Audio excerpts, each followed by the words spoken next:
Welcome to Veterans Archives, where we are dedicated to preserving the stories of our nation's heroes. We hope you enjoy this story. Be sure to hit that subscribe button, like and share our videos. Check us out across all social media. Be sure to like and share those pages as well. And for more information, go to www.veteransarchives.org. Today is Tuesday, May 13th, 2025. We're talking with Eric Corbett, who served the United States Army. So, Eric, great to see you this afternoon. Likewise. I know it was a little bit of a surprise, but here we are. Yeah, that's good. We're going to rock and roll this thing. So, we'll start out pretty simple. When and where were you born? So I was born in Orange Park, Florida, which is in Jacksonville, on September 21st, 1986. Okay, so you grew up in Florida then. Yeah, I was there for a couple of months. I think it was till I was 3 months old, and then we moved to Orlando. Mm-hmm. And grew up over in Oak Ridge area of Orlando here. Went to Weingart Elementary, Walker Middle School, Okay. Cypress Creek High School, and then graduated from Boone High School in 2005. All right. Brothers and sisters? I have two sisters, older sisters. My full sister, Jennifer, she's a year and 6 months older than me, and then 3 months older than my oldest sister, Melissa. She's my half sister from the same dad. Mm-hmm. I don't know too much. Yeah. So. Yeah. Older sister, though. Yeah. Older sisters will be older sisters, exactly. I guess. Yeah. Yeah. So tell me a little bit about what you remember growing up. What was it like growing up in Florida and being a kid? Oh, man, it was a lot different than it is now. No phones, so you were outside a lot. Mm-hmm. I was a latchkey kid, so it was very independent. I was always out. Mom just said, be home when the street lights come on, and that's it. So I was pushing those boundaries, but, we'd walk miles from the house, just wandering, doing stuff and getting into mischief and doing a lot. Being a kid. Being a kid, man. Yeah, not like today. Yeah. So. Did you guys drink from the hose too? We did. We drank from the hose, yeah. So when it was winter, you got cold water. When it was summer, you got hot water. So. Perfect. Yeah. Yeah. And I know when I was a kid, we didn't let it run either. We just drank whatever was in the hose. Yeah. Yep. That's what, and you taste that. You'll never forget that taste. No, you don't. So so how was school for you? What was it like? So, elementary school, I remember bits and pieces of that there. It was fun. I was never really a big academic person, believe it or not. My sister, though, very smart. Yeah. Very smart. So it was tough following in her shoes. I used to get a lot of her teachers. I was 2 grades behind her. I was like, "Oh, are you Jennifer Corbett's brother?" And I was like, "Yeah." So they thought they had another genius on their hands, and they're like, "Oh, okay, good job, buddy." So nice try, right? Yeah. No, you gave it A for effort, Was that a lot of pressure for you though, as a kid?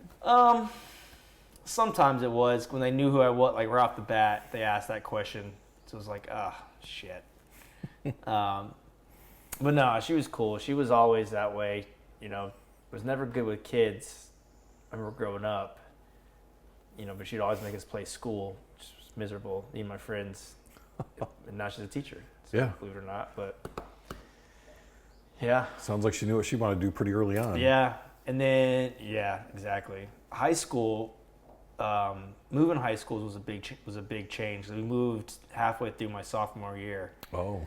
So went to a school where I barely knew anybody, so it was kind of a shock. But I have very social butterfly battery, so it's easy, it's pretty easy for me to make friends, get along, meet new people, blended in well.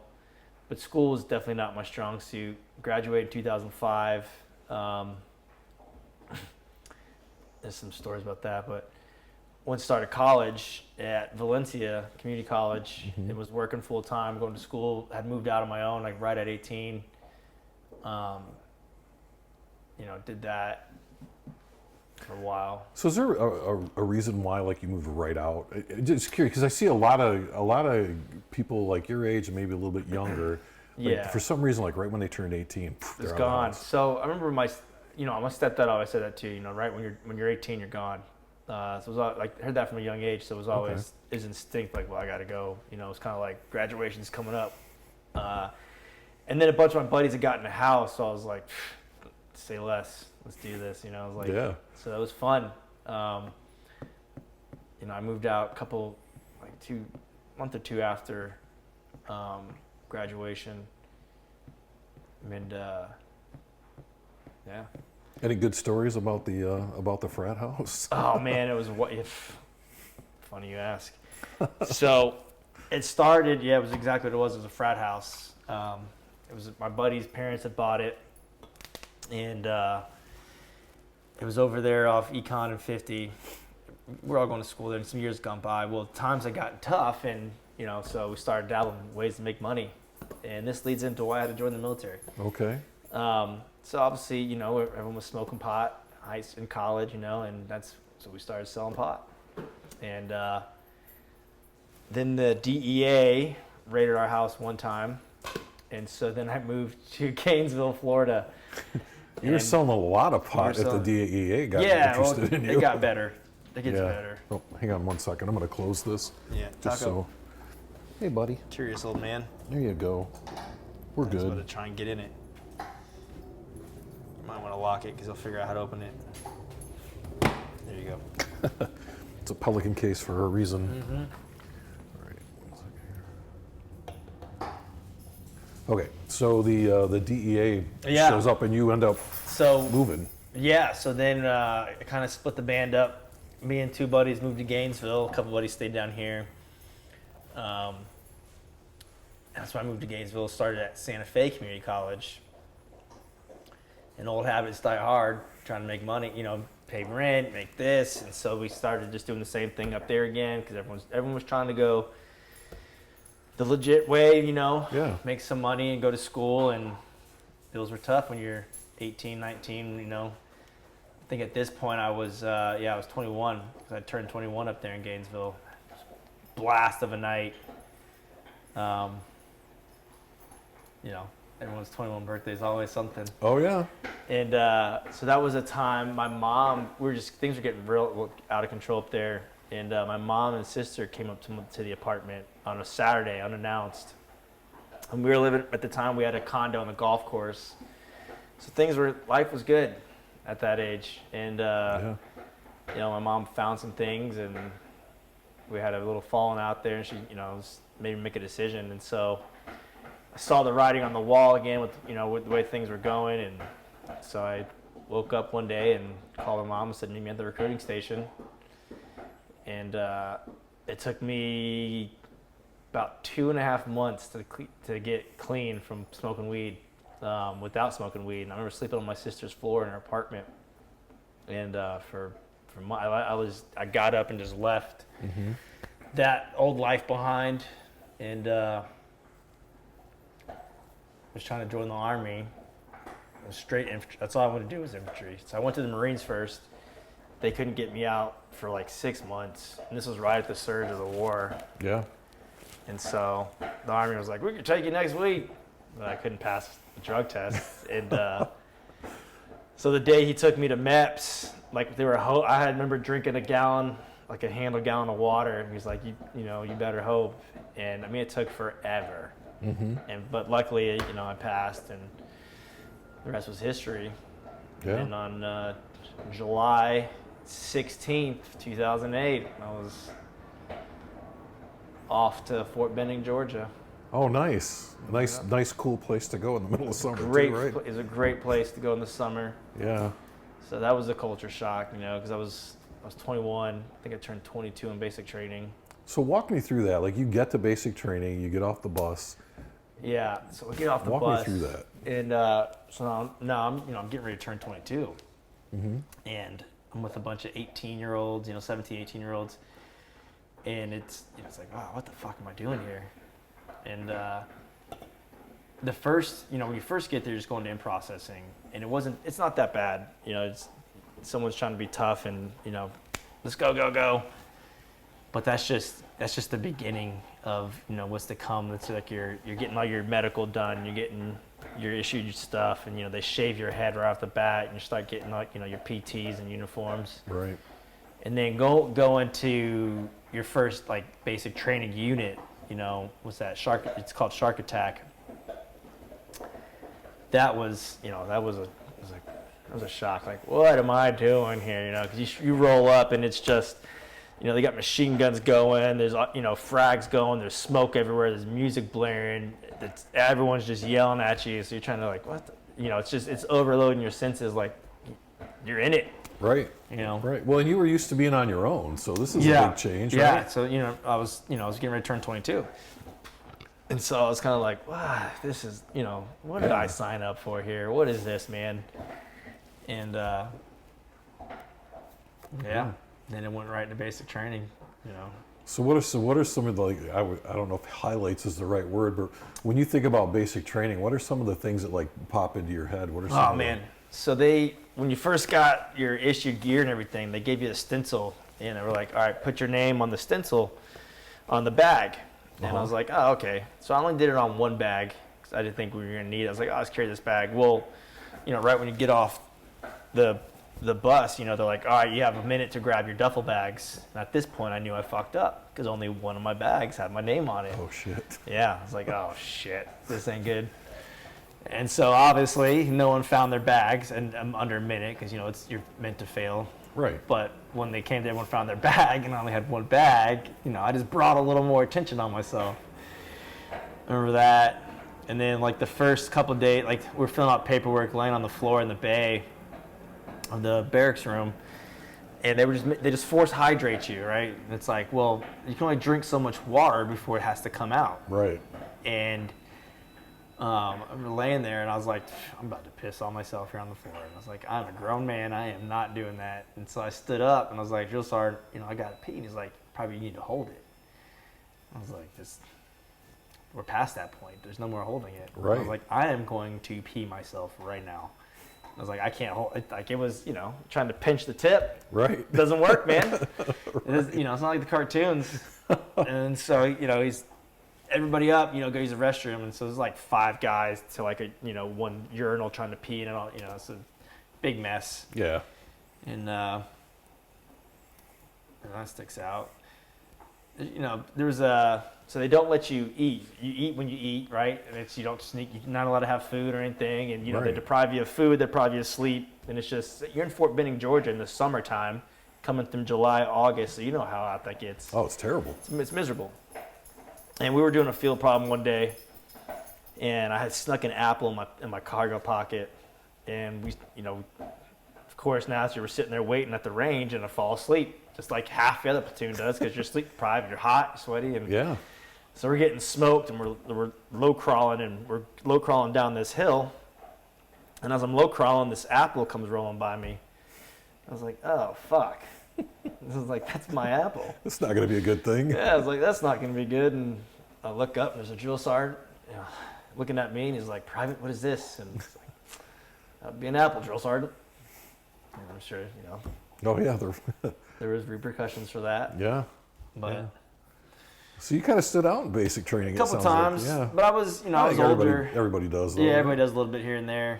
Luckily for me, I have a lot of common sense, street smarts. So I can put, 2 and 2 together and figure it out. I can read the room, realize quick it's a game, blend in, fit in where you get in, kind of gray man in the shadows. Everyone has their fuck ups, you know. So, yeah, did that, graduated on Halloween day of 2008. Uh-huh. Yeah, from after graduation, and then our turning blue ceremony. And now, did your family show up for that? Yep. Yeah, my mom showed up. My dad, my stepdad, all that. My dad's new girlfriend at the time, who would then later become my new stepmother. First time meeting her, that was wow. That was a joy. Yeah, man. Yeah. So she looks like a witch, right? Uh-huh. She was just little lady, and we're standing there, and this lady's just taking pictures of me to my side here, and I thought she was snapping the guy to my left. Yeah. And it was me. And I was like, who is this? My mom walks up, she's like, meet your dad's new girlfriend.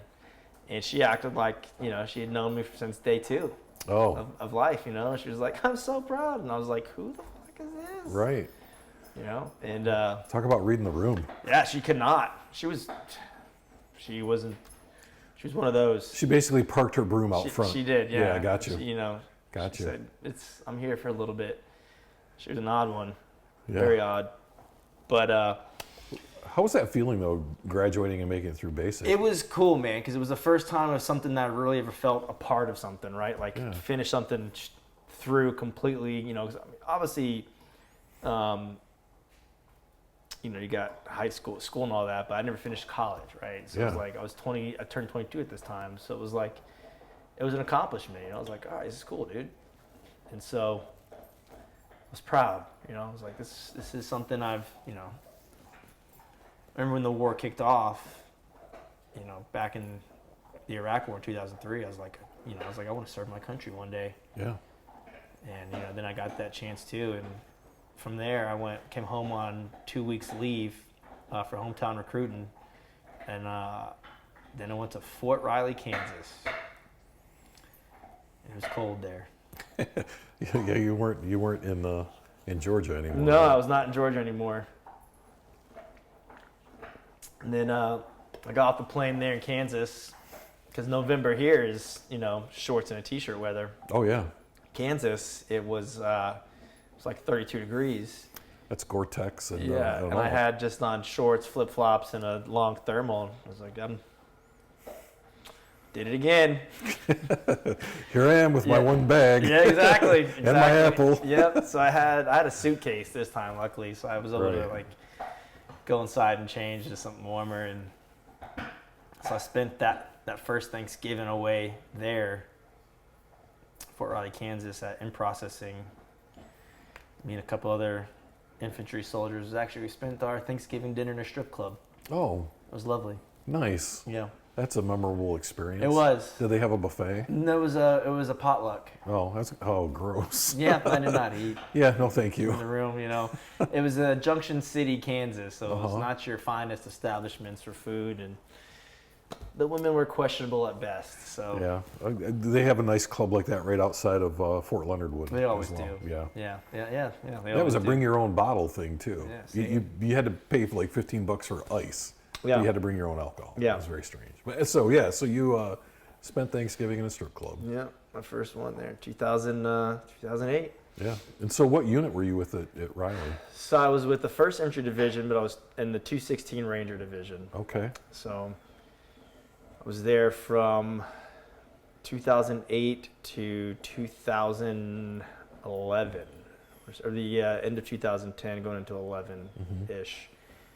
I did my first deployment with them.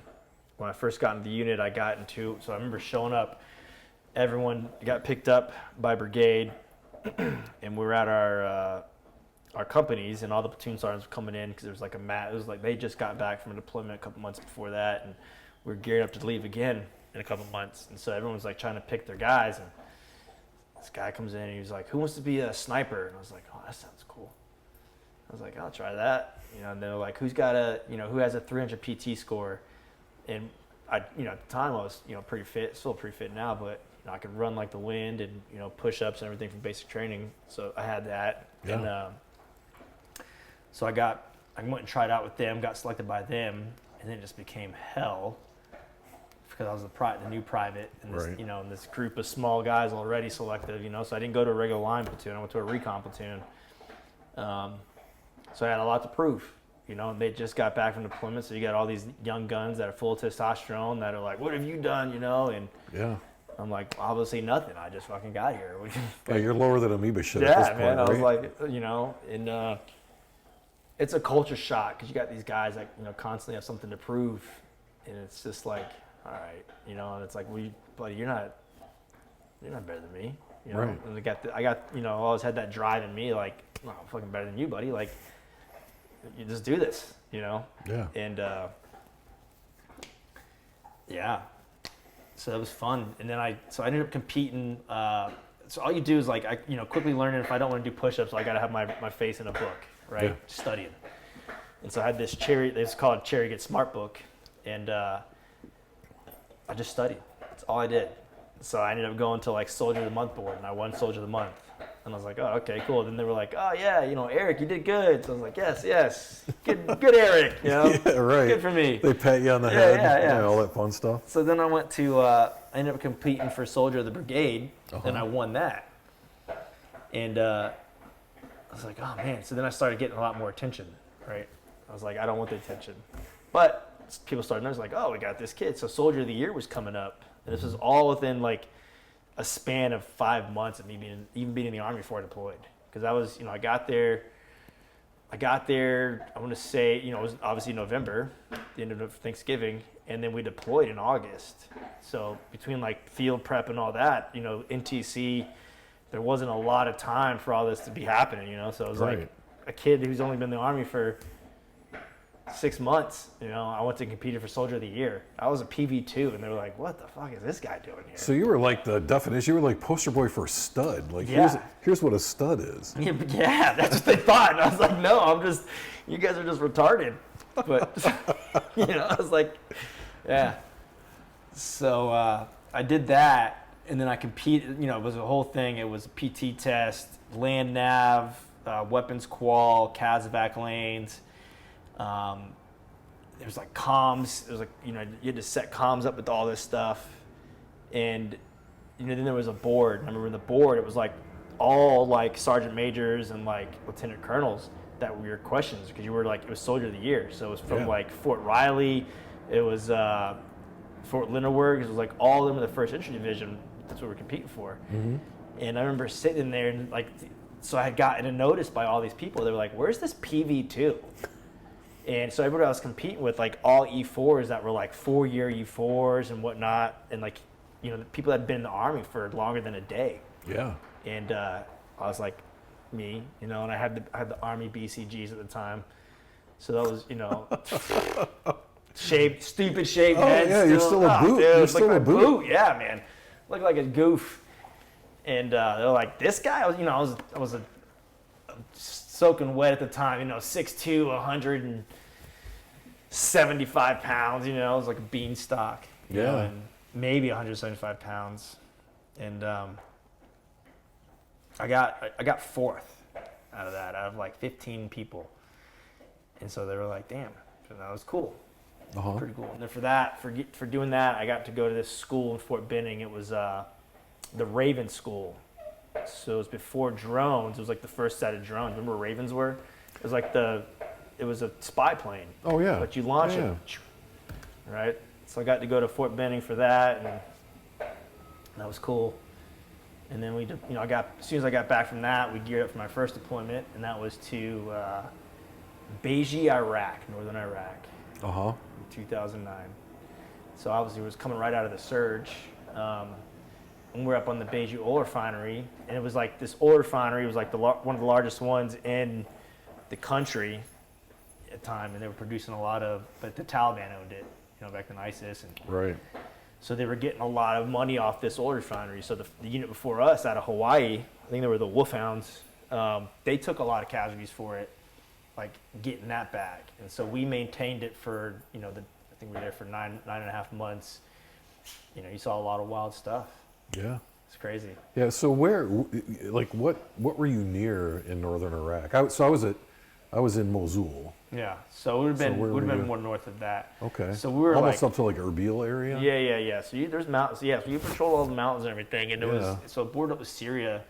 There was a lot of Syrian fighters were coming through there, and so we have to go, check out these mountains and everything. Go to it was Lac.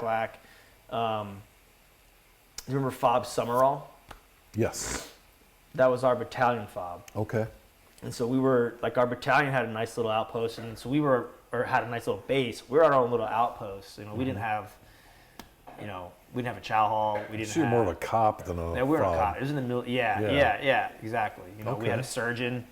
We had, a mortar team, and we had our recon unit, and then we had 2 intel guys. Mm-hmm. And a bunch of HESCO barriers, and that's pretty much it. Man. Yeah. Guard towers. So it was, getting off, running and gunning all day, and then getting back, and it was, getting in the guard tower for 2-3 hours until your shift was up. And I remember the first night we got showers. The shower chiller was like 3 months in.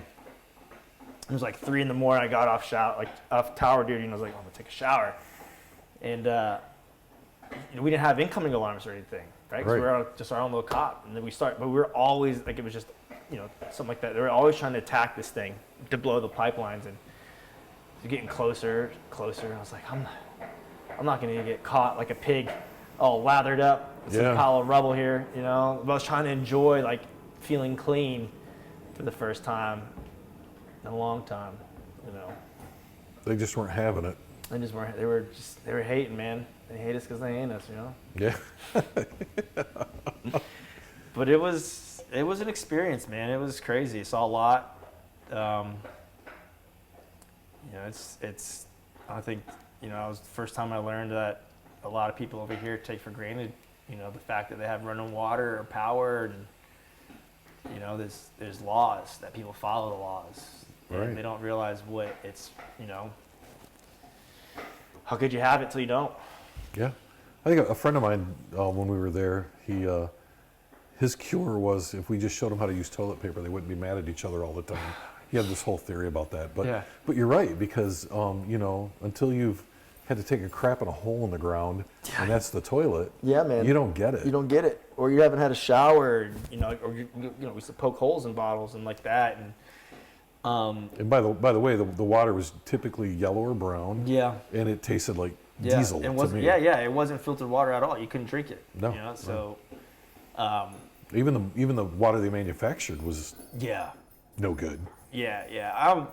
It's only a matter of time before we all have something from that kills us off early, but you know, Yeah, microplastics. Problem. microplastics. I'm with you. exactly. So when you were there, did you guys? This is a tough question. Did you bring everybody home from that We deployment? did.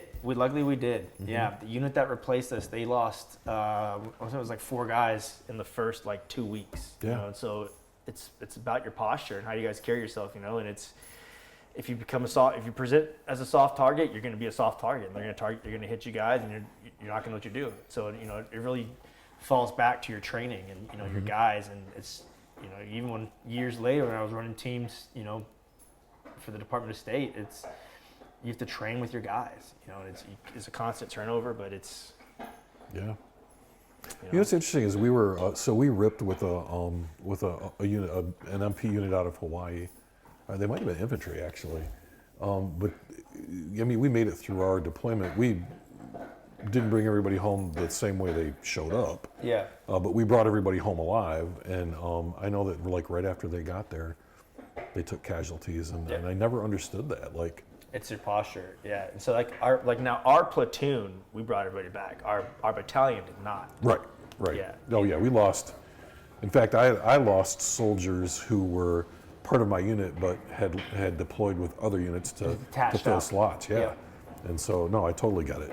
Yeah. But you guys all came back from that. What was it like for you to come back? You know, somebody listening to this may not understand it. Yeah. 24/7 combat and then coming home, like, Yeah, man, that's almost harder than going. It was, so the hardest part was I had to come home with R&R, Uh-huh.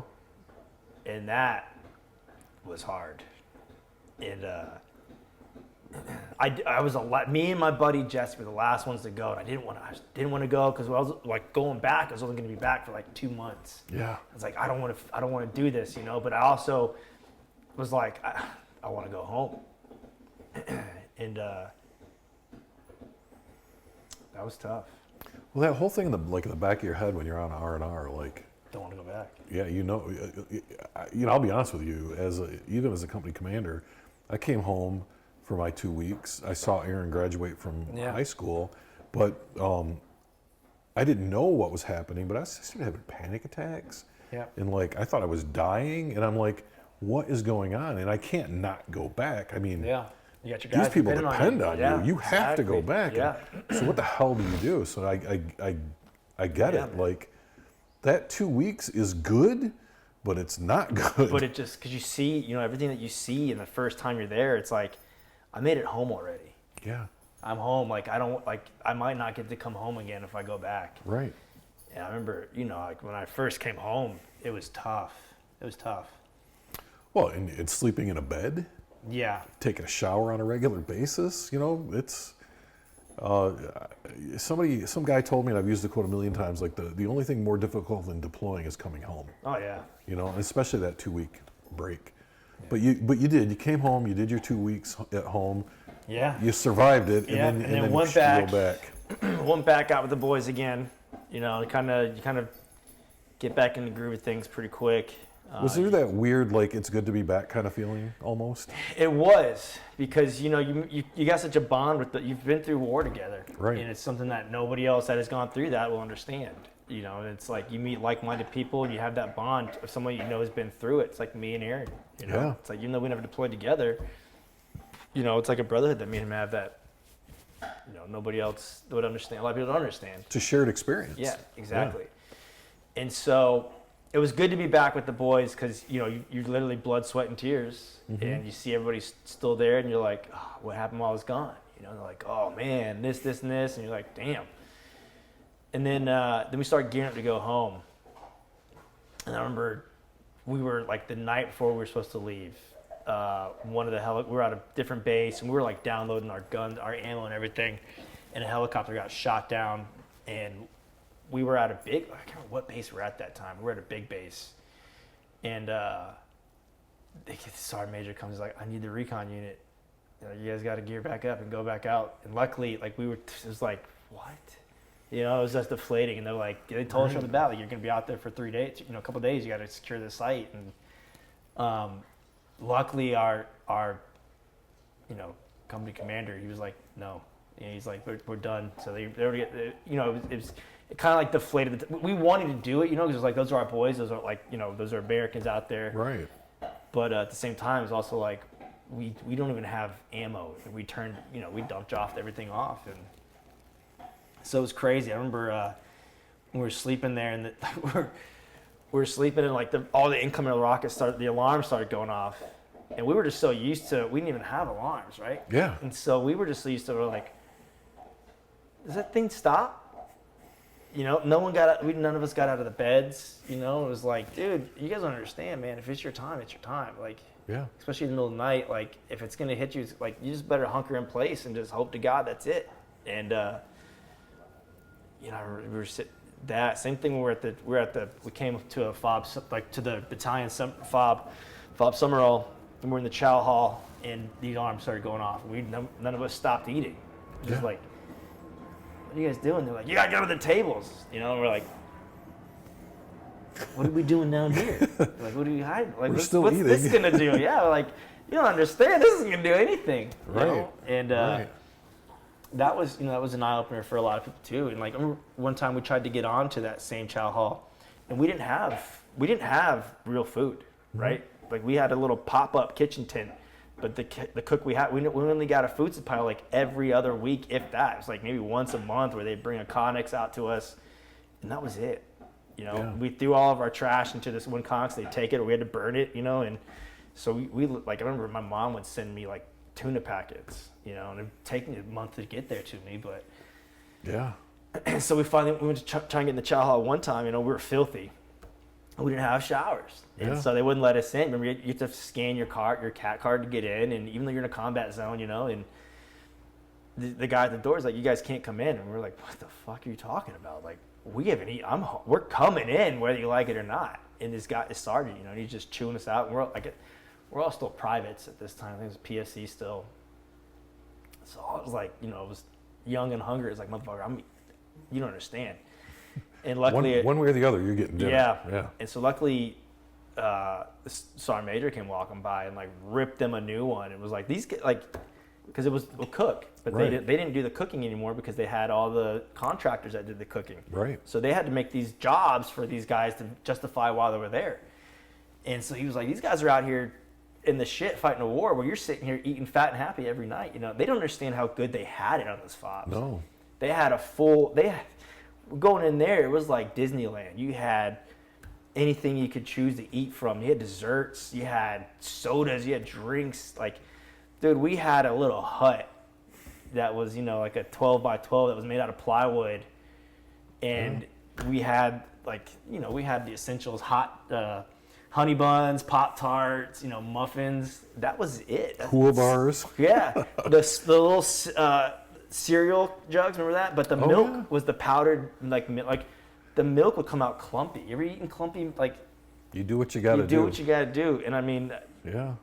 It's funny. We were at the store at the hotel, and they have the little plastic things of cereal. And I was explaining to my wife that I lived on that. Absolutely. No, I'm not gonna lie. Like, I was on the fob I was on was huge. Yeah. It was a city. Yeah. Right. We were outside the wire every day. Yeah. But you went back. You went back and you slept kind of comfortably and you had a chow hall. Yeah.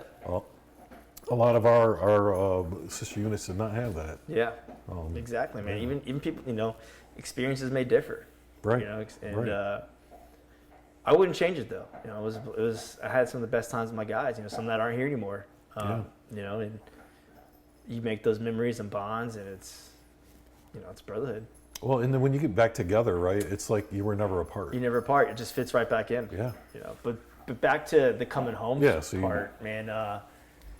So I came. Remember, so I'd gone home 2 months prior, or 2.5, 3 months prior, and we were coming home for like 2 weeks before we went on R&R, and so I told him, it's like, you don't need to come out there. So it was kind of surreal though, coming home to like no one. Yeah. But it was, but I knew that because I knew I was coming home anyways. But it hits you when you everyone comes out together and you walk out and there's like a whole room of people just like accepting you, like welcome home. So it was pretty cool. Mm-hmm. And then it just turned into we got you get platoon of infantry boys, and you get home. It's a whole different ball game. You got a little bit of money in your pocket, and it's watch out, And so we, I remember that first night, got back to the barracks, and everyone got their rooms, and we got trashed. Right. It was just a party, and it was like that for a minute, just 2 weeks. It becomes a habit. It's what you do, right? It's what you do, yeah. And because we were getting ready for the, to go home on R&R to our families for the 2 weeks, and so it was just, chaos, and everyone knew it. The commanders, you guys know how it is. It's like welcome home, boys, and just don't do anything stupid. Yeah. Yeah. Well, I spent my first 16 years enlisted. Yeah. So I get it. Yeah, exactly. Yep. You gotta, especially the infantry, you gotta let the boys be the boys. You gotta let them put their hair down, man. Yeah. And people don't understand that because you cage us up for so long. That's all we do is you practice and prepare and you train to just violence, and it's like what do you think's gonna happen when we drink? Sometimes things get violent. Well, I think the other thing too that people don't get is that infantry, especially, like even the military police, we had guys that were just a nightmare in garrison. Yeah, but they're great overseas. But those are the guys I want with me. That's the guy I want next to me when the shit hits the fan, exactly. right? Yeah. Yeah. So yes, we want to put you in a box and say break glass in case of emergency. Exactly. But be good. Don't smash, but be good until then. So so you come home on your 2 weeks after deployment. How was that? It was wild. Mm-hmm. It was good, and then the integration was kind of weird. You still kind of, you wake up, and you're like, where am I at? Because it changes scenery. It's like it takes a while for the, to let your hair down, for the hairs in the back of your neck to stop standing, to quit freaking out because you don't have your M4. Yeah, so I did that on R&R. My mom's got a story about that because it was like the first night there, and she popped the door open to my bedroom I was staying in, and I freaked out because I didn't know where I was at. It was just that, and it was out of instinct, and I freaked out, and I was like searching for my gun, and I didn't know where it was at, and so I was like finger gunning her, and it was a panic attack, and it was a full-blown freak out. And but even still then, a couple times coming home, where's my gun? Shit. Sitting down at dinner, right? Yeah, you're like, oh gun? my god. Gotta left my gun somewhere. Yeah. It goes away after a while. It goes away. Yeah, it does. But it takes some time.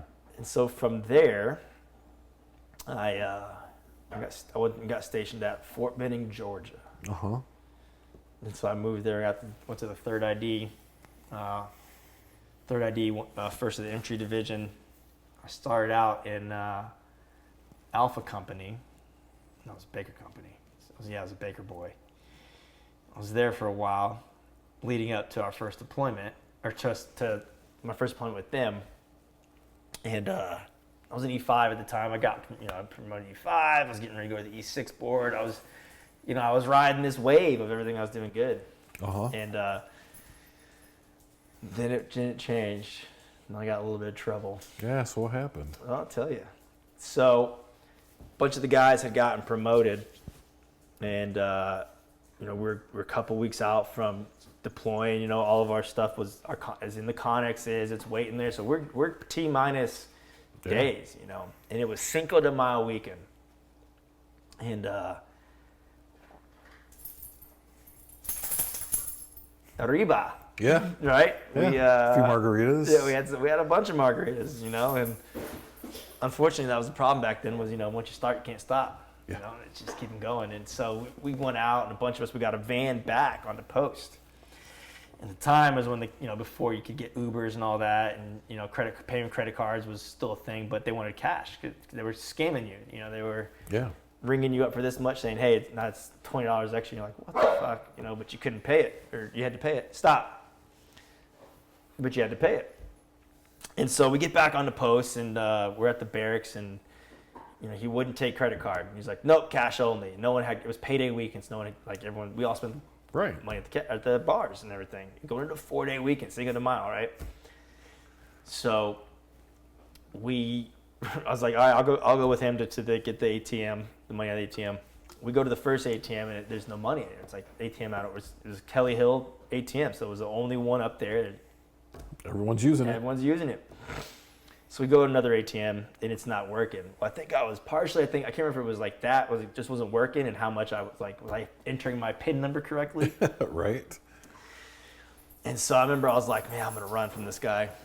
And the cab driver, before I did that, I was trying to pay with my credit card. And I was like, here, just take this pay. I'm going to pay with the credit card. Pay the credit card. And he's like, no, cash. And I was like, no. So I was like, I'm going to call your company. I'm going to pay this. And so then he got violent, right? So we got in a little scuffle in the van. So I grabbed my card, and I was like, after that, we did a couple of blows, and I ran off, and I was like giggling. I ran up to the top of the barracks, and I was sitting there, and I was talking to some buddies in the middle of our quad bay, and I used to smoke. At this time, I used to smoke, and then I'd see the spotlight hit me. And it's like, hey, you. I was like, oh shit. And I see it's the cab driver, and it's a cop. He's like, stop right there. And I was like, not tonight. And I threw my cigarette down, and I went on a little foot run. Oh boy. Oh yeah. So obviously a foot pursuit ensues, and next thing I know, it was big. There's cops everywhere, and it was I remember running through the woods. And luckily on Kelly Hill, I knew those woods like the back of my hand. I knew all the goat trails where you just run, and back then I was. At that time, it was probably 180, 190, 190. I was, lean run. I was 26, 26 probably. It's prime. Yeah. And they're not going to catch you. No, never. And so I make it. I had a collared shirt and a hat on, and I had an undershirt. So I ditched the collared shirt and the hat and some bushes where I was like, I'll come back to this another day. I was walking up, and I was walking to my barracks, and I was like, I made it. And this cop and this staff duty NCO pops up, and they're like, you. I was like, oh, hey. And like, hey, what's your name? I made up some fake name, and yeah. That's a great idea. Yeah, gets you better. Yeah. And so I told them, they're like, what are you doing? I was like, I was trying to get my charger out of my truck. I got in a fight with my girlfriend, 'cause I'm deploying again, blah, blah, blah. I made this whole story up. And he's like, oh, you have a good night, good luck. And I was like, you too, officer. Because he asked me if I knew a Sergeant Corbett. I was like, I don't. And you didn't. I didn't. That wasn't a lie. It wasn't a lie, right? Right, I didn't. yeah. I told no lie. Yeah. But it's just my name. And so the next morning, I wake up and I hear this thump, thump, thump, thump on my barracks door. And I was like, fuck, that happened. This was not a dream. It was like Friday morning. I was like, fuck. And so I instantly texted my platoon sergeant. And I was like, you're going to be getting a phone call from the MP station, and I'm sorry. And so our barracks rooms were on the outside. The hallways were on the outside, And so I peeped through there, and it was a whole MP unit, and they were in full battle rattle. And they had some, they were in their SWAT gear, their riot gear. And so I latched the door, and they're like, come out, Sergeant Corbett. And I was like, I'm coming. I was like, I need to use the bathroom and put some clothes on. And so as soon as I opened the door, they bum rushed me, beat the shit out of me, hog-tied me, cuff and stuffed me. So it carried me out, like a pig. And it was like a parade, down the hall, at the outside corridor to the cop cars, Yeah, you were becoming a cautionary tale. Oh, that's your boy. Yeah. And so, yeah, I go to the MP station, and of course I knew not to talk. I was like, I said, I know nothing of what you speak of. I want to know my lawyer. Yeah. Because they were trying to charge me with criminal charges. And so I went back. They released me, and then, because they had nothing on me yet. And so that night I was in my barracks room, and I get called to come back. Like, you need to get in uniform, come back to the MP station. And so I walk into the MP station, and that cop that I first encountered that asked me if I knew Sergeant Corbett was the one that was waiting to receive me. Oh. Yeah. He was probably not happy. So he said, "You're Sergeant Corbett, huh?" And unfortunately, I said, "That's what the name tape says." And he was not happy with that, and he threw me up against the wall, and like that, stripped me down of like, my blouse and everything. And he was like, "I want you to unblouse your boots and pants and take them off." And I was like, I knew I was fucked. Right. There was everyone that was in the cab was there. They all had to give statements. Couldn't get out of this one. So I look at this guy, and she tells me to unblouse my pants and boots and take them off. And I was like, "Well, buddy, I'm not wearing any underwear." And he's like, "Well, what does that have to do with anything?" And I was like, "I don't make you feel inadequate." Well, you're just scoring Digging points. my hole with this guy. Oh, yeah. Yeah, you've hit bottom and continue to dig. Oh, man, that's me. I got to go out with a bang. If it's one of my downfalls. Not anymore. If you're going to do it, you're going to do it I right. got to go out big. Yeah. And so I got thrown in jail. It wasn't my first time going to jail. I got arrested in Gainesville, there a couple times before. But I digress, I wasn't perfect growing up. Yeah. But I'm doing it right now. But so I spent 4 days in jail there, which was like a little vacation. I've been way worse. Like, this Right. ain't nothing. Yeah. So got out of that, got deployed, and while we were on deployment, I had to bring a copy of my packet, and they asked me if it's like 2 weeks in, and I thought it had gone away. I was like, I'm gonna ride this out, man. Yeah, you figure out deployment saved me, right? Yeah. Yeah. And I get called from little runner comes. He's like, "BC wants you in his office now." And I was like, "Oh fuck!" And then they're like, "Do you have a copy of your packet?" And I was like, "Yeah." Like, "We need it," because they didn't have one. So I ripped out a bunch of pages. Right. This is all I had. This is all I brought with me. Sorry. Right. Sorry, there's pages. This is what they gave me. I don't know. So I give them that, and I'm standing in his office, and he's, they're all up in there, and I was like, "Shit, what am I gonna do?" In my head, I'm thinking, I gotta get out of this.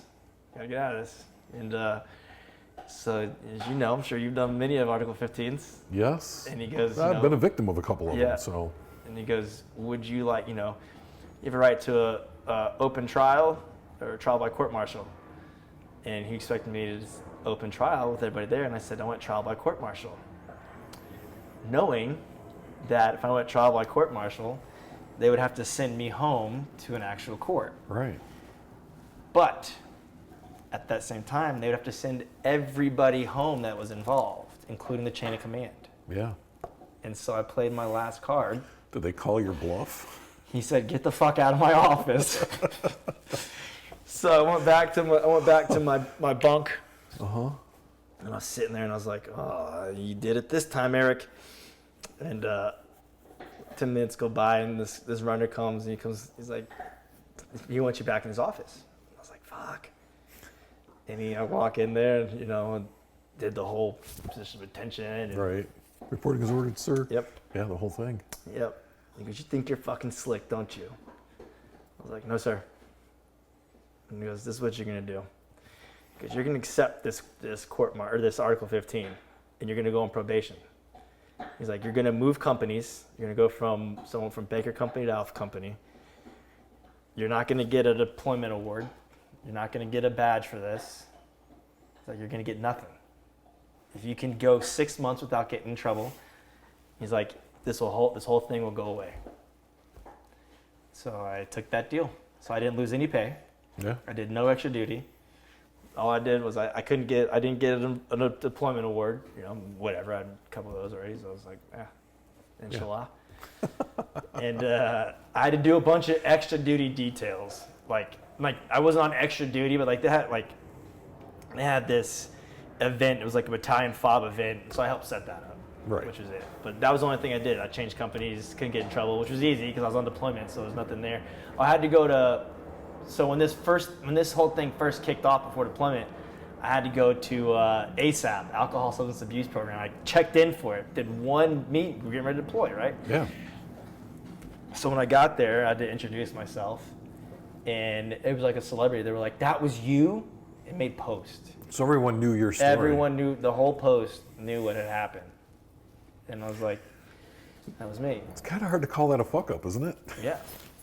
So yeah, exactly. I was like, success, right? Right. And so when I got back, I was an ASAP failure, labeled an ASAP failure because I didn't show up to any more ASAP appointments when I was deployed. Right. So then I had to complete ASAP again.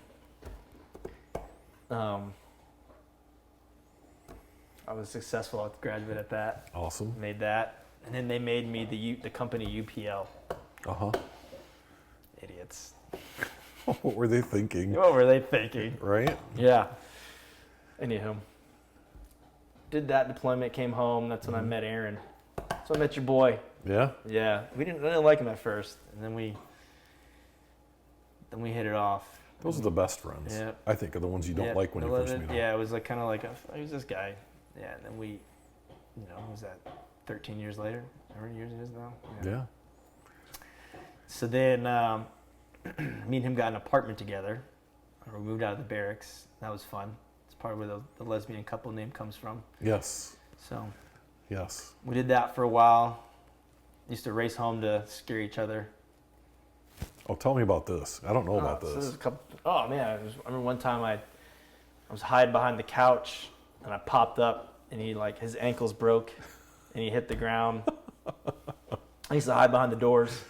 Uh-huh. And when you wait for him to walk in, to hop out and scare him. I ask him about it sometimes. Yeah. I'm going to. In fact, when I leave here, I'll probably be on the phone with him. If he's not calling you again, we'll see what happens. Yeah. So we did that for a while. Then we bought all of our furniture from this. It was like a warehouse, a scratch and dent warehouse. Down the street from us. Uh huh.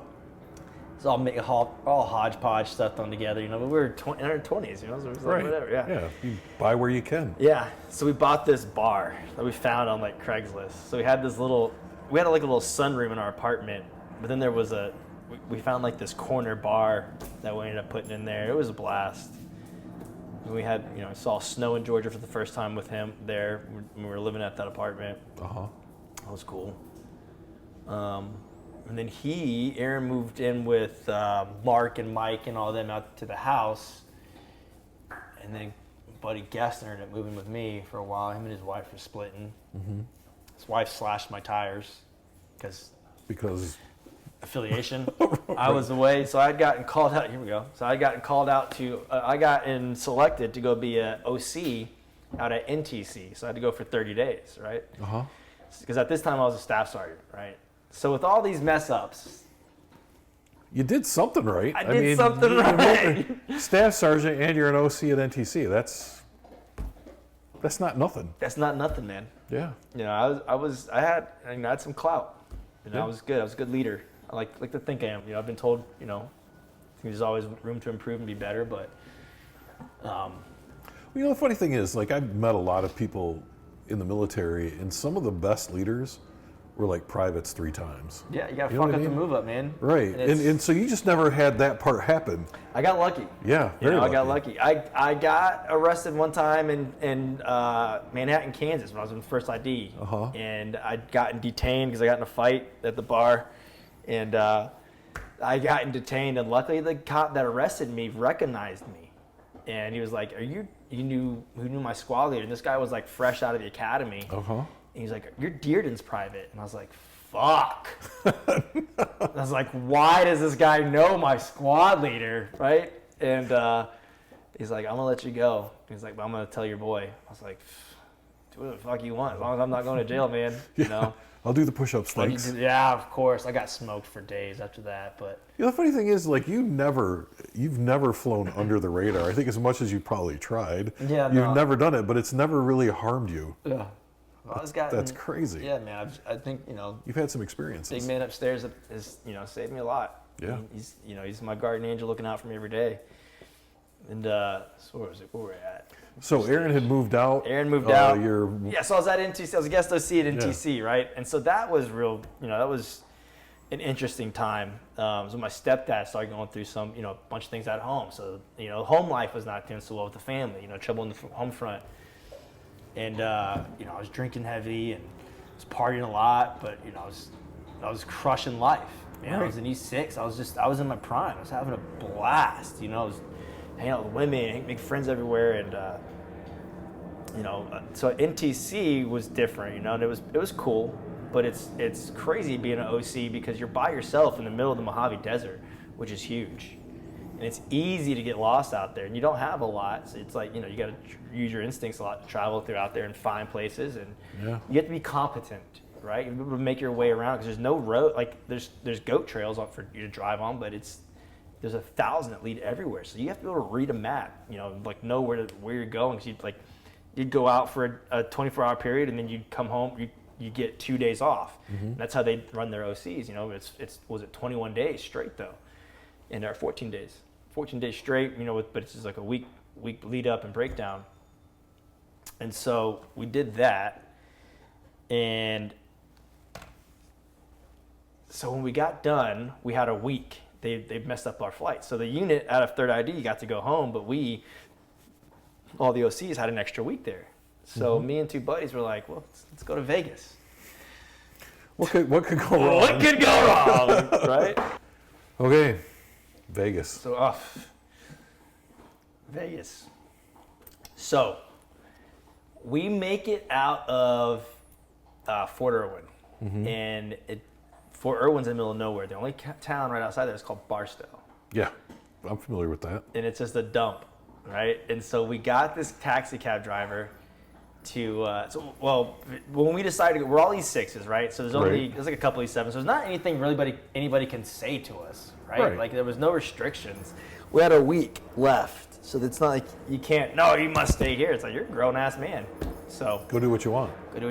Yeah. Exactly. So we catch a cab to Barstow, and we're at this truck stop, and we're trying to figure out what to do, how to get to Vegas, and we're looking for cabs and everything, and not a lot of cabs there at this truck stop, right? And so this Greyhound driver, he overhears me talking like inside the store, and he's like, "Oh, I'm heading to Vegas if you guys need a ride." And I was like, "Absolutely."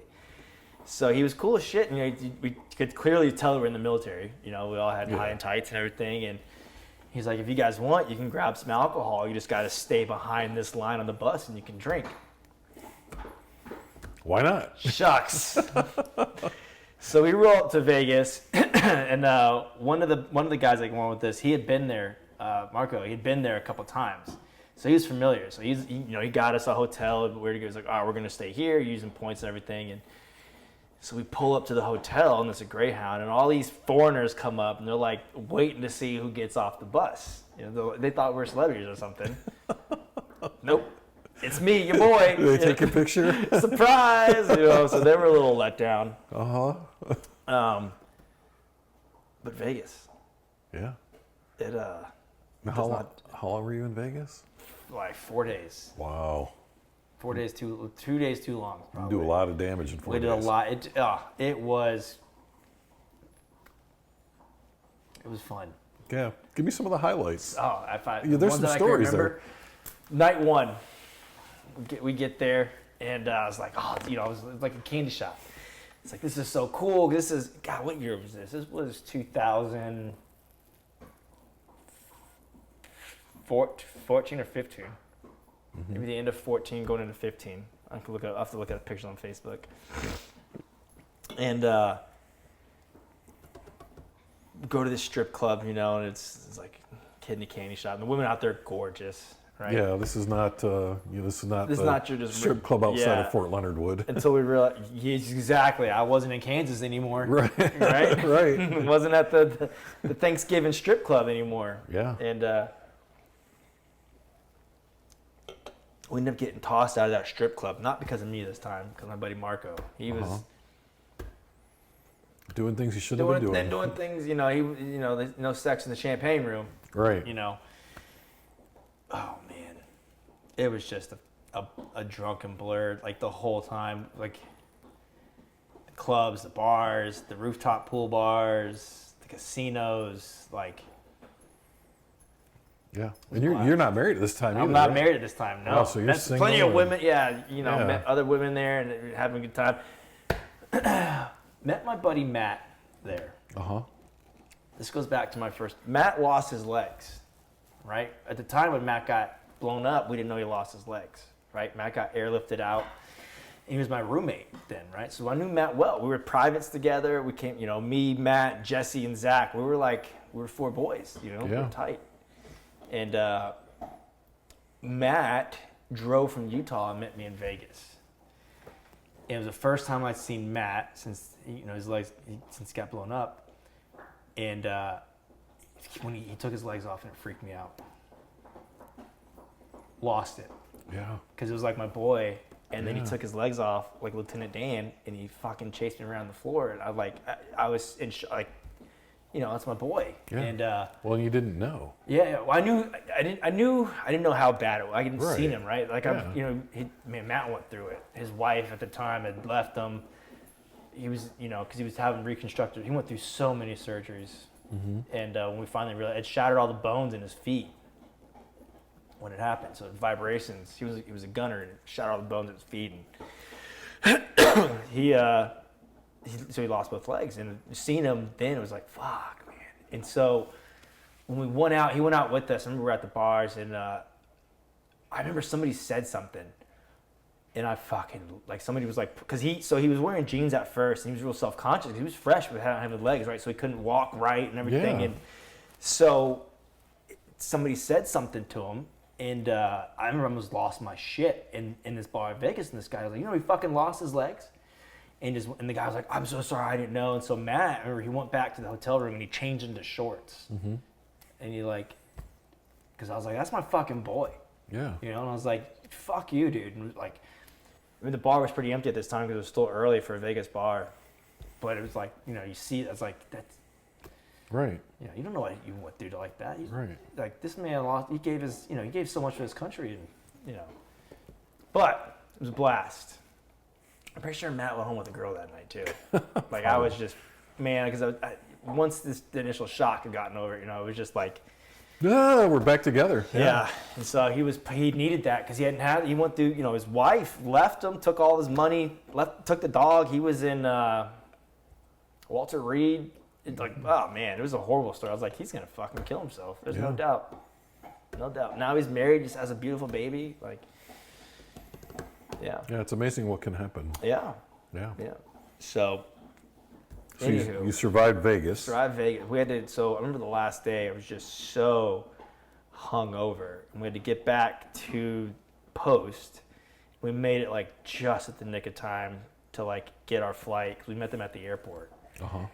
And I remember sitting there on the plane finally, and was just like, I need to go home.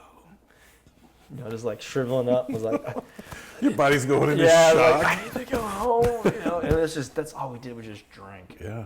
And then we went back to Fort Benning, and then I ended up getting this loft downtown Fort Benning. Single E6, had this old loft. It was 900 square feet. It was badass. It had 20-foot ceilings. It was 100-year-old floors. It was cool. Something out of a movie. Yeah. Yeah. It was cool. And I had the bar that me and Aaron had in there with it. So you kept the bar? Oh yeah. I got the bar. I got the bar in the divorce when we split living. Yeah. And so he would still come over, obviously on, weekends and stuff. He had visitation of the bar. He had visitation rights. Yeah. So living in that loft, I lived there for a year before I got out. And that was cool, man. It was my last year in the Army, and I just went all out, man. I was, I was getting ready to get I was getting ready to get out. And I remember my last 6 months, I came down on drill orders. And I came down on drill orders before, but I was able to get out of them for an extension, I did a year extension. I don't know how the contract worked, but I got out of them. And I came down on them again, and I was coming up on re-enlisting. And I was like, I'm not fucking doing this. I had buddies that were drills, and this was like, hearing the horror stories had just gotten horrible. Yeah. I was like, I'm not doing. They were working, 15, 16-hour days, sometimes 20-hour days, like consistently. I was like, because there was a shortage. I was like, I'm not doing this. And so I signed a deck. I knew I wanted to get out. I was done, right? There's no more wars going on. Done. I was like, I wasn't a garrison soldier. No. Right. And I got us into some shit. I got to me. That was the fun. Right. And so I remember we had to go into the sergeant major's office, and he was a new sergeant major. He came from a regiment, and he thought he was this top dog, but he was fucking overweight, right? So I think I was 29, right? So I had some years on me, right? But I wasn't just a nobody. I was a full-grown man. You've been around. Been around the block. And I remember sitting in his office, and he's like, because I had signed the deck statement, he was pissed that I was getting out. Oh, yeah. Pissed. Yeah. And cause I was coming up I was coming up my first look for E7, and they're like, you're gonna get it. They're like, you're guaranteed, like, look at your thing, you're gonna get picked up. And I was like, I'm done. I did my obligation, man. I was like, what do you want from me? And I had buddies that were contracting already. I'd seen that they were making the money, and I was like, yes, bingo, that's what I want. And so I was sitting in his office, and he's just ripping me a new one. And it was like 2 hour long just session, because his first thing, you're gonna be begging me to get back into my army. This is all, you're not gonna be nothing out there, and I'm gonna do everything to prevent you from coming back into this. And he said, what are you gonna do when you get out? And I said, I'm gonna go be a valet. And he said, excuse me? And I heard my platoon sergeant behind me. He goes, oh, fuck. Here we go. Yeah. I was like, I'm going to go park cars in Orlando, sir, because when I was in college the first time, I used to park cars. I knew I wasn't going to go park cars, right? Yeah, he didn't need to know you did. Yeah, exactly. He's like, I don't know you jack from shit. And that ensued to where it was just a beratement, and I was like further validating my reasons of why I'm done. Yeah. I was like, I'm a grown man, and you're talking to me like that. And I was like, I could come over there and just beat the shit out of you. How would you like that? Right. Or you could just shake my hand and exactly. wish me Same well. thing. Yeah. And so he stripped me from my platoon. Mm-hmm. He put me in the S shops, but everyone knew who I was. I'm a nice guy, right? Like I get along with people. I don't burn bridges until it's time to burn bridges, and then I blow that bitch. Yeah. And yeah. So the platoon sergeant I had, he's like, dude, just text me in the morning, let me know you're alive. I was like, right. Thank you. But I did have to do staff duty a lot, right? So I was always on staff, like once or twice a week, but that was it. I didn't show up to work. Like no one fucking cared. Yeah. So I was like, I'll take this deal. I was like, yeah, man. So like, I literally did nothing the last 6 months, And so I was on staff duty one Sunday night. It was football season, and it's MP station. Like, we need you to get a hold. It's like maybe it was midnight or something. Before that, like right after, it must have been right after football's games were getting over. So probably like 11-ish, right? Right. I get a phone call, and they're like, we need you to get a hold of your battalion commander. And I was like, oh, okay. And I was like, why? And they're like, we can't, you just need to get a hold of your battalion commander. I was like, okay. Call him, no answer. And so I called him back, and I was like, hey, he's not answering. Like, we need you to get a hold of your brigade sergeant major. And I was like, fuck, I'm not calling that guy. So I called brigade staff duty, and I'm like, they're like, hey, you guys need to get brigade sergeant major to call the MP station. And they're like, why? And I was like, I don't know. They're not telling me. They won't tell me, So no one could get, the brigade couldn't get a hold of anybody, right? Mm-hmm. And so what had happened was our same battalion sergeant major had gotten picked up on a domestic abuse of his kid. And who did he see come pick him up from the MP station? Staff Sergeant Corbett picked this guy up, and I was like, well. Who's going to be begging who for what? Yeah. And so it was just the humiliation on his face. And I was just like, Yeah. And I remember getting back on post. So they were like, all right, we need you to come pick him up. And because they couldn't get a hold of anybody, right? So I had to go pick him up. So when I got back to staff duty post, the next morning, the BC, A commander, everyone comes to me. He's like, do not say a word. And I was like, okay. Might be too late. Yeah, of course. So I was like, yeah, sure. I was already done. Right. What can you do to me? Yeah. There's nothing to do.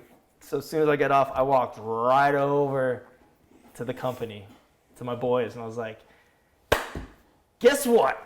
I was like, yo, how's it feel to be a piece of shit, huh? Yeah. Yeah. Who's parking cars now? Yeah, right. So that was the chapter of that, and I never got an ETS award. You just sort of. I got nothing. Wow. Yeah. One of my buddies had a plaque made, but the Army, they didn't, like S1. They didn't. Yeah. Fuck it. I know they did. You want to know the secret about an ETS award? Means nothing.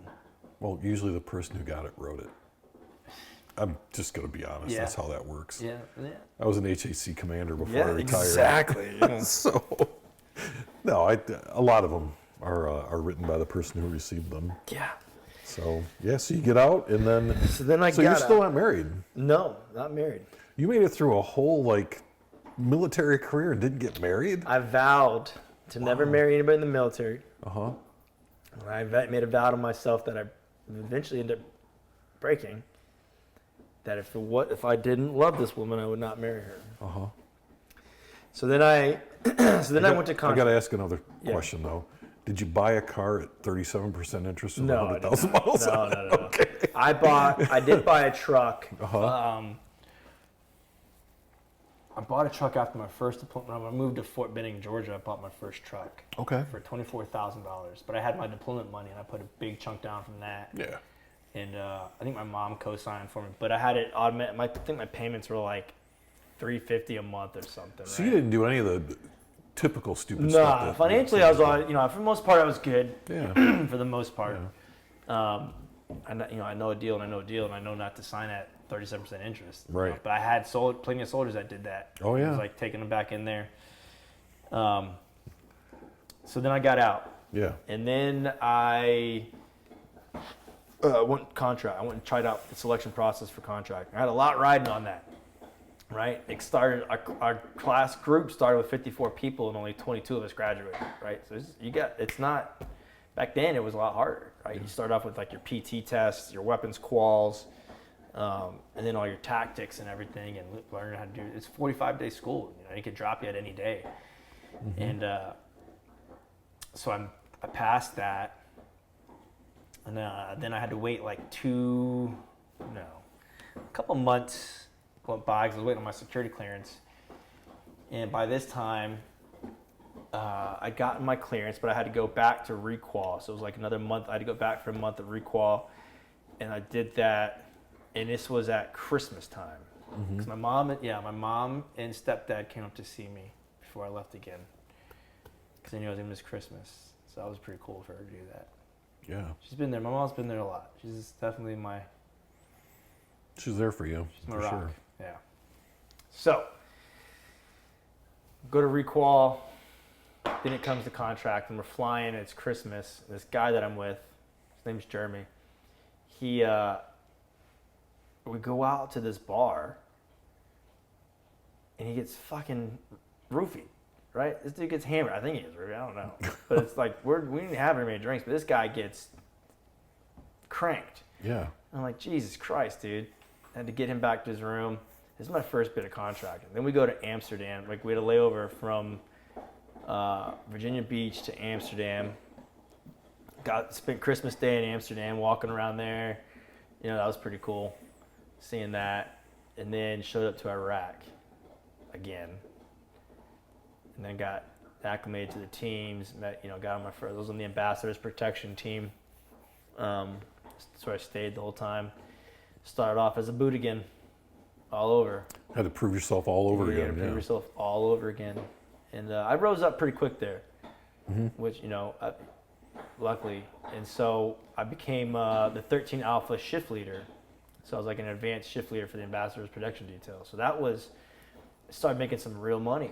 I had my first 6-figure income job, and I was like, hell yeah. My first deployment, I had more money to do with at the time, and I was getting ready to come home on leave. I knew it was coming up soon, like 30 days out, and I had nowhere to live to come home to.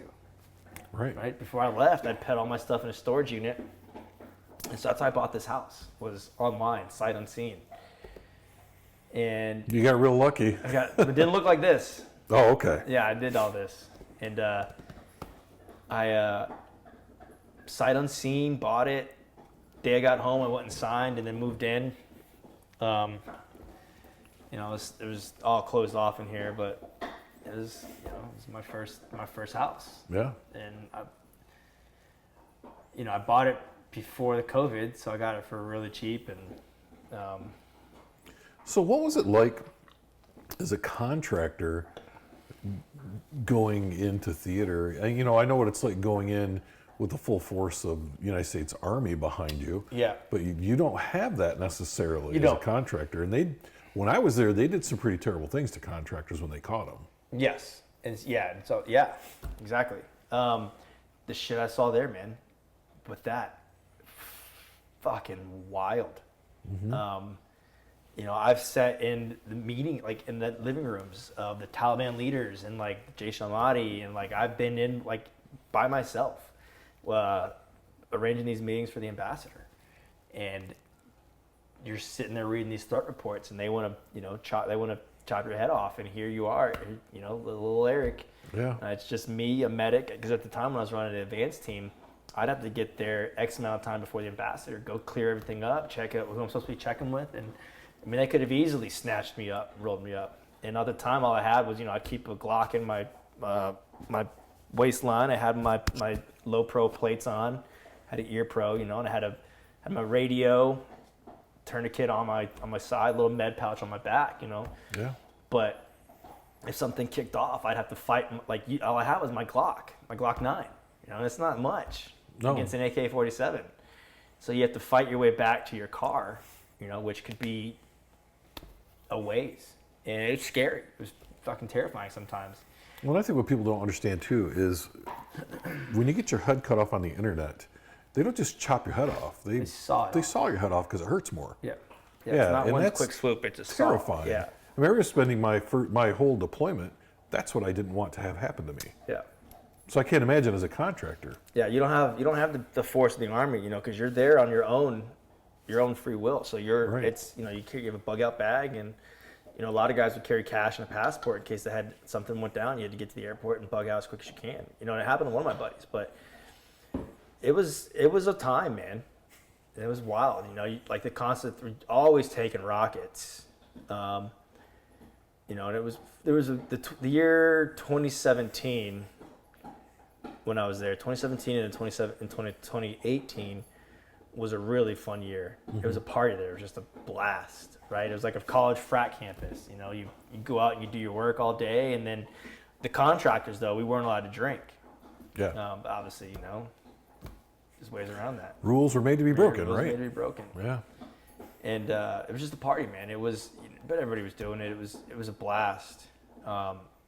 Money was great, you're making killer money. It was girls. I was dating this girl out there, a little blonde-haired girl. And so life was good.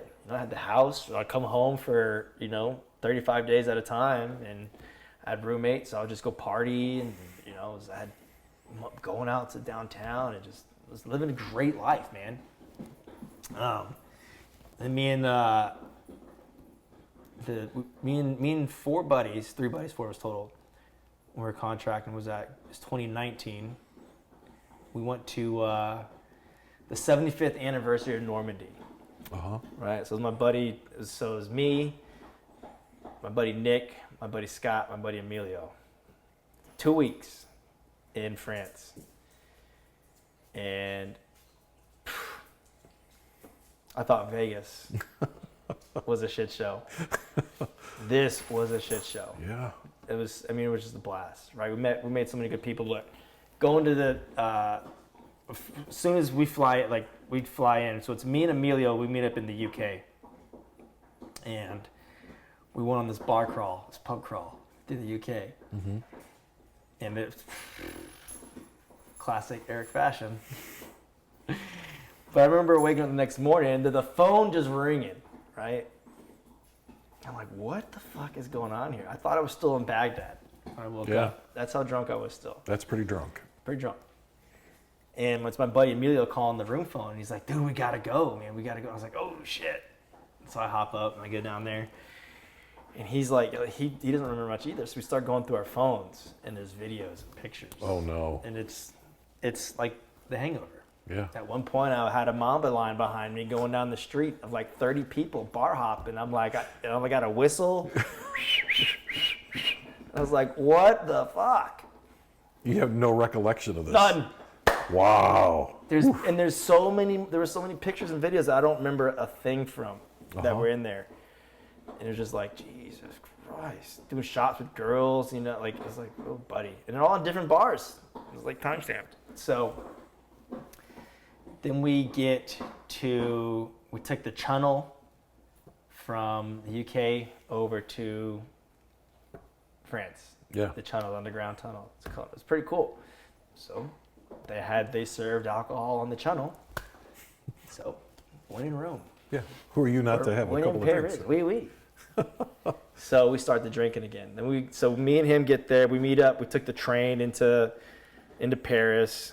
And it was cool, seeing different countries. I was traveling around. It's cool to see, and the architecture there is amazing, And so we meet up with our buddy Scott, and then our buddy Nick meets up later, and we meet him up, and the party ensues, carries on, right? So now all four of us are together. We went out, got hammered. We went to the Roland Garros tournament, the tennis match over there. Oh, okay. The French Open. Yeah. So we got to see Andre Agassi and Pete Sampras. It was cool, right? We did a lot of stuff when we were in there. Yeah. Then we went out to Normandy for the actual anniversary, right? And it was just wild to see, but it's a party. It is just a freaking party. They fly in all these U.S. soldiers in the city of Tafir. I can't remember the name of the city. It's just a drunk fest. Everyone is just hammered for like 4 days. And it was nuts. And you're already coming off of it didn't 4 come days off of of being, anything. I just kept it going for 2 weeks, right? And how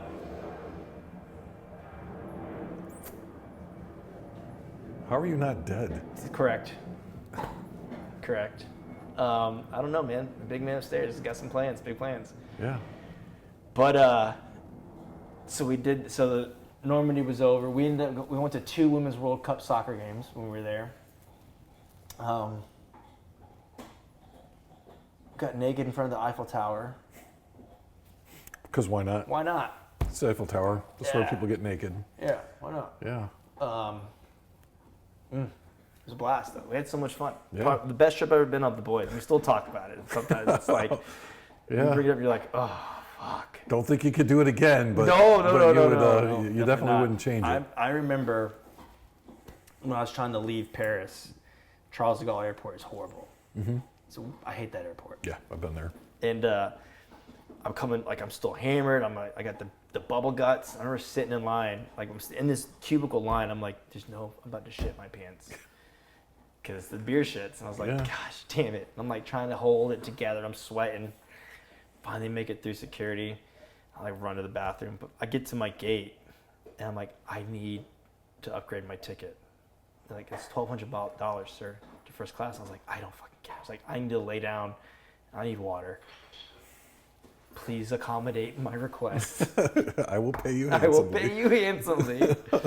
Yeah. And I could see the sheer shame in my eyes of like, please, please. I granted it. And, oh man, yeah. It's good. The trip was over. I came home. Mm-hmm. And then December 31st, 2019, I was back in Baghdad, Iraq. And it was a typical morning. It was my buddy Scott's birthday that day. And we were like talking about what we were gonna do for his birthday that night. You know, not like we could go anywhere, but we had, you know, the U.S. Embassy compound. Everybody had like SDAs, like small apartments and stuff. And so I'm back in my room, you know, and I just got done from like getting all my paperwork submitted for the day for my team and everything, and the alarm starts going off. And it wasn't an incoming alarm; it was like the secure in place alarm. It was like, what the fuck is this? It was like 9:30 in the morning, 10 in the morning or something. And so I turned my radio on. And I'm like, is this a drill or something? You know, and it wasn't a drill.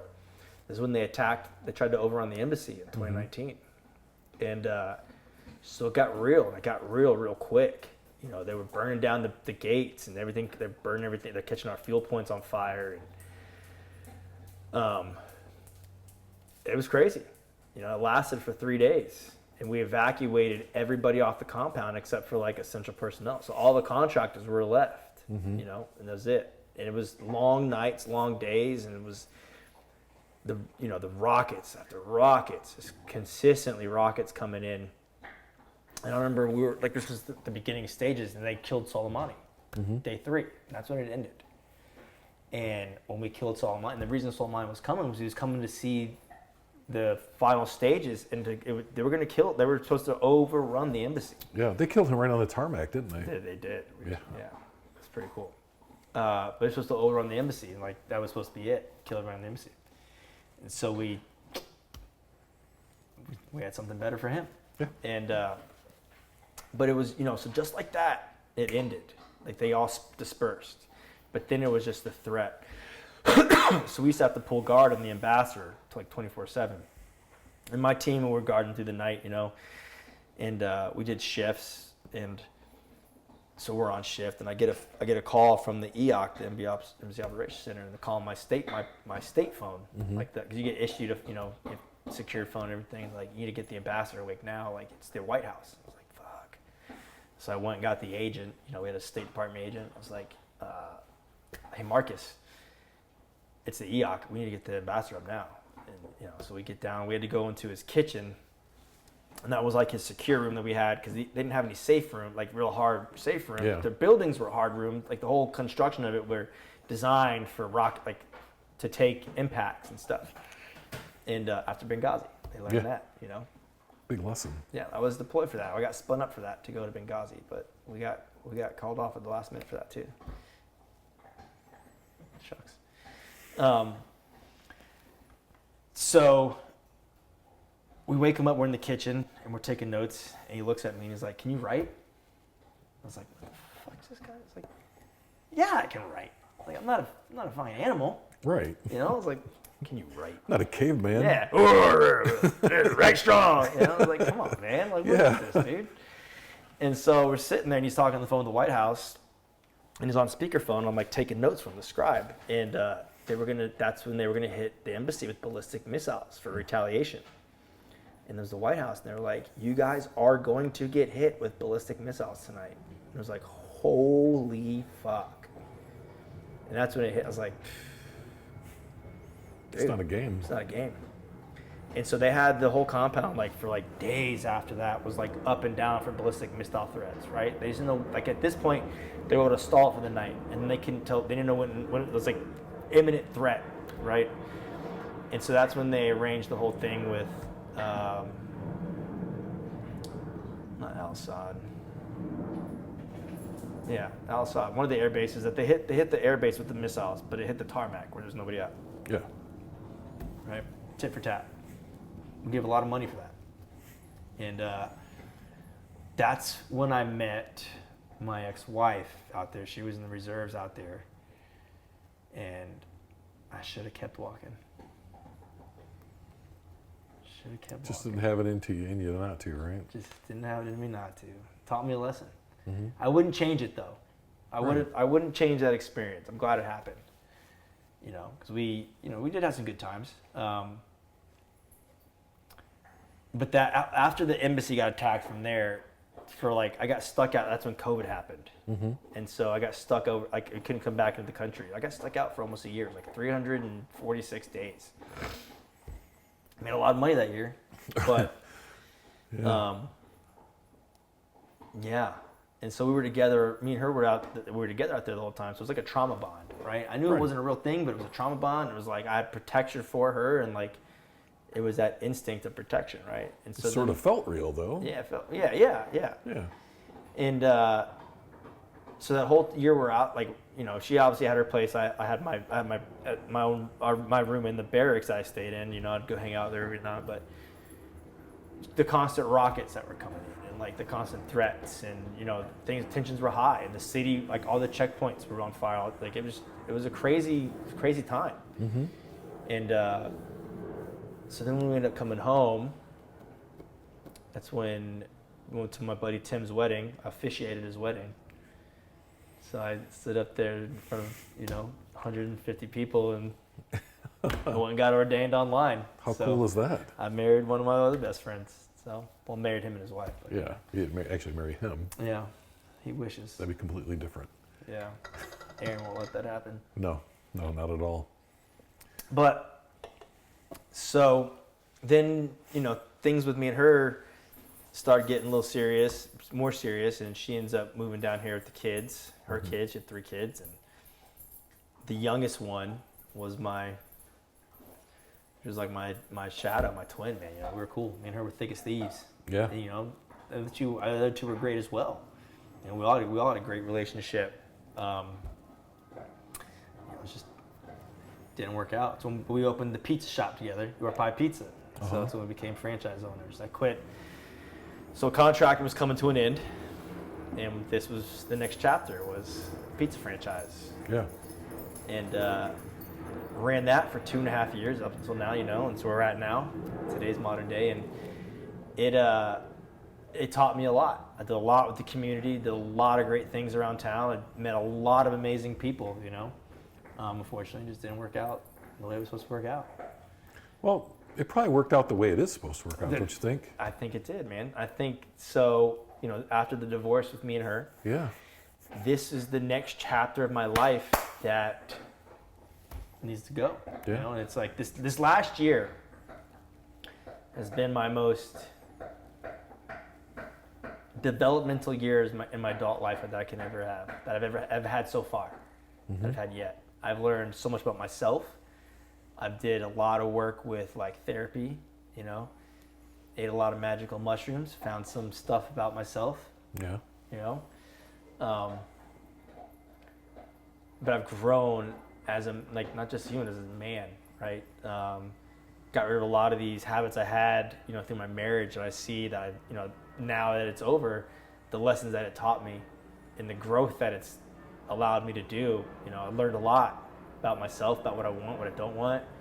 You know, it's been, this last year has been, it's been a blessing and a heartache at the same time, but it's been a good thing. You know, life happens. You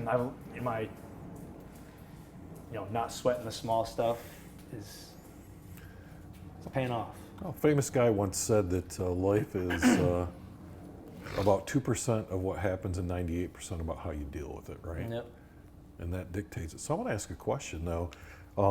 Every story that we've talked about involved getting hammered and getting drunk and going out and partying. Almost every story. Yeah. They've been great stories. Well, we're sitting here right now, we're drinking Mick Ultra Zeros. Yeah. So when was the last time you drank? November 13th, 2023. So what happened? Well, Aaron came down to visit me. Uh-huh. And prior to this, obviously, when Aaron had been sober for, I think, a year at this time, and prior to that, I remember you know how he was. You know, he was out of control. Yeah. I went to see him that time. I went to see him, and it was just pounding beers, smoking dot. Like, it was just back to back. I was like, Jesus Christ, dude! Like, what is going on, man? And I said some things to him as brother to brother. Yeah. And and then as you did as well, as you know, that kind of resonated with him, and it was like, man, two people I adore in my life are both hitting me with something, the same thing. Like, maybe I should check it out. So Aaron was here. He'd been sober now for a year or some change, right? Yeah, so, a year and a couple of months. Yep. Yeah. And it was the family trip you guys were on, and when he came to meet up with me, I was already drunk. Like, I was already, like, I was working all day, you know, I had, like, yeah. And he's like, just try it. And I really, my marriage with my ex-wife, like the cops had been involved, right? Not anything that I've ever done, right? It wasn't because they were being called on me because I was being the bad boy. She had me swatted. I got a scar on my chest from her. It's the whole thing. And I was like, there's a common denominator with this, alcohol. Now, before her, when I drank, I'd lost some great women too due to drinking. Because everything's a story for me. It's how can I make this the best story ever, and how far can I push the limits, right? And I don't do that anymore. So he said, try it for a week. I was like, I can do a week. And then I started thinking about it. I was like, when was the last time I hadn't drank in a week? Right. And so I was like, shit. And there'd been times, when I was contracting, but at this point it had been with my wife at the time, and it was like, we were like oil and water, and it was, everything. Every time we'd get drunk, it was just a fight. You'd be sitting there, and sky looks pretty today. Does it really though? Okay, here we go. Right. Everything, and it was just miserable at the time. And I saw photos of myself where I just looked like shit. Miserable. Face was just so fat and puffy. My eyes were drooping.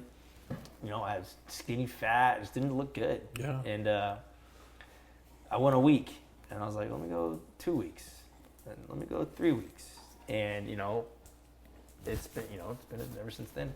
Now there's been a handful of times where at like a social event where I've had a drink in my hand. I can't I just can't even, I don't even want to finish them anymore. It's like you have a drink and it's like I'm good.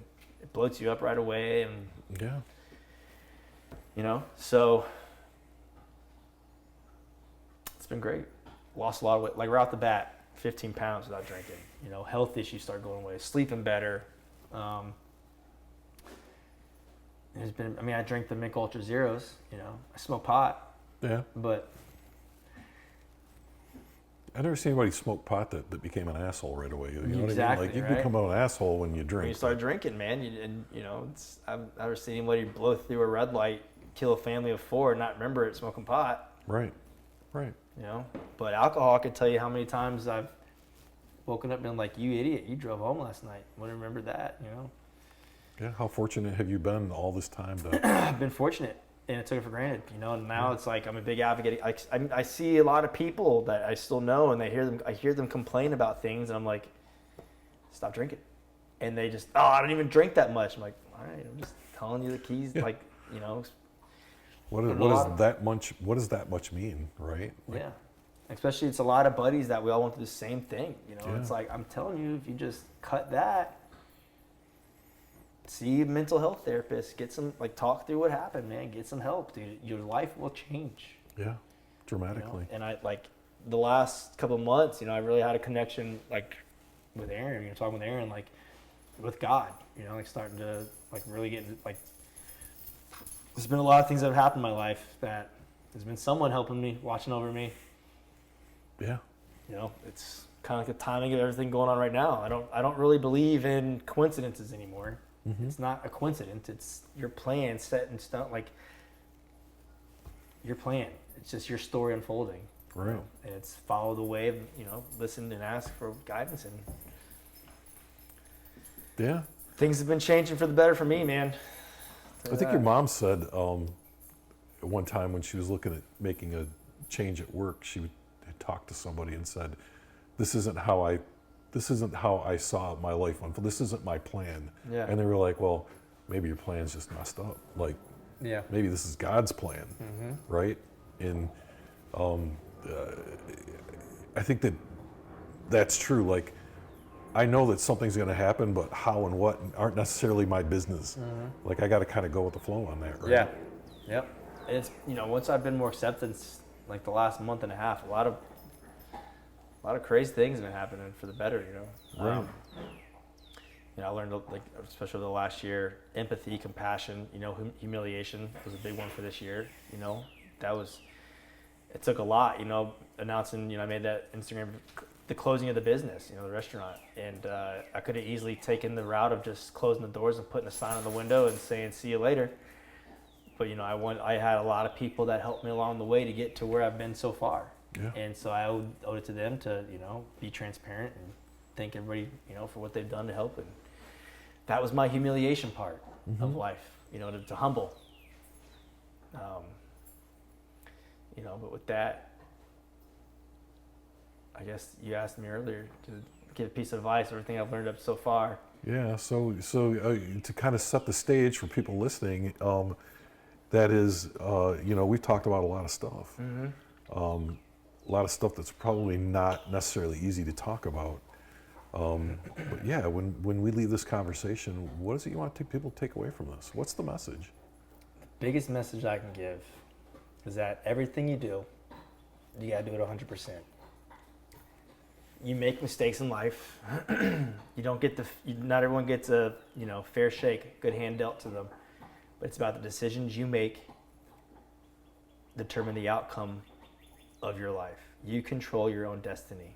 So if you sit around and do nothing, you're gonna have nothing. But if you can control your outcome and what you can do, you control your destiny. Like you can help shape the path of what you truly want. All right. Well, thanks for taking time out today to talk to me. I really appreciate it. Yeah. Thanks for being such a good friend to my son. Yeah, of course. Thank you for watching Veterans Archives. We hope you enjoyed this veteran story. Please be sure to hit that subscribe button, like and share our videos, as well as checking us out on social media. We're on Facebook and TikTok, LinkedIn, X, and Instagram. Be sure to check out those pages, share, and like. And for more information about what we do, go to www.veteransarchives.org.